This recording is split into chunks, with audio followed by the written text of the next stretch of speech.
Uy, hello! Alam mo ba na ang tubig ay bumubuo ng higit sa kalahati ng iyong katawan? O, mga 55-60% para eksakto. At para sa mga sanggol, mas mataas pa ito, nag-uumpisa sa 75% kapag sila ay pinanganak. Hindi lang basta naroon ang tubig. Pinoprotektahan at nilulubricate nito ang iyong mga kasukasuan, kinokontrol ang temperatura ng iyong katawan, at pinapakain pa ang iyong utak at spinal cord. Nakakatuwang trivia, ang iyong puso ay mayroong 75% na tubig, ang iyong baga ay 83%, at kahit ang iyong mga buto ay 31% na tubig.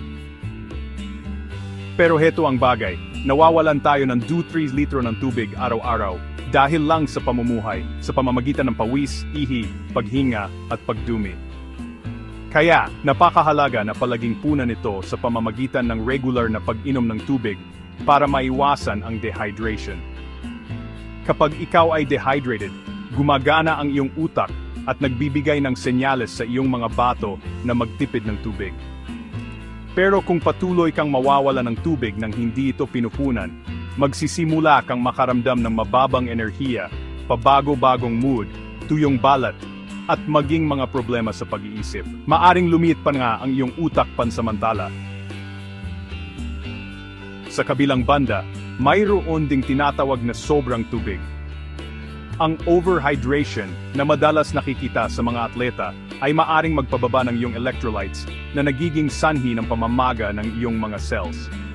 Sa malalang mga kaso, ang kondisyong ito na tinatawag na hyponatremia ay maaring humantong sa sakit ng ulo, pagsusuka, seizures, o mas malala pa. Kaya, ano ang tamang dami? Ang dating 8 baso sa isang araw na tuntunin ay medyo luma na. Inirerekomenda ng mga eksperto ang humigit kumulang 2.5 to 3.7 litro para sa mga lalaki at humigit kumulang 2.7 litro para sa mga babae. Ngunit depende talaga ito sa iyong timbang, antas ng aktibidad at kapaligiran. At hindi lang simpleng tubig ang hydration. Ang mga inumin na may caffeine tulad ng kape at mga pagkaing mataas ang water content tulad ng strawberries, pipino at broccoli ay nakakatulong din na mapanatili kang hydrated. Sa katagalan, ang pananatiling hydrated ay maaring magkaroon ng ilang magagandang benepisyo. Maaring mabawasan ang iyong panganib sa stroke, makatulong sa pagkontrol ng diabetes, at mabawasan pa ang panganib ng ilang mga cancer. Kaya sa susunod na abutin mo ang baso ng tubig na iyon, tandaan, ginagawa mo ang iyong katawan ng isang malaking pabor. Cheers sa pananatiling hydrated.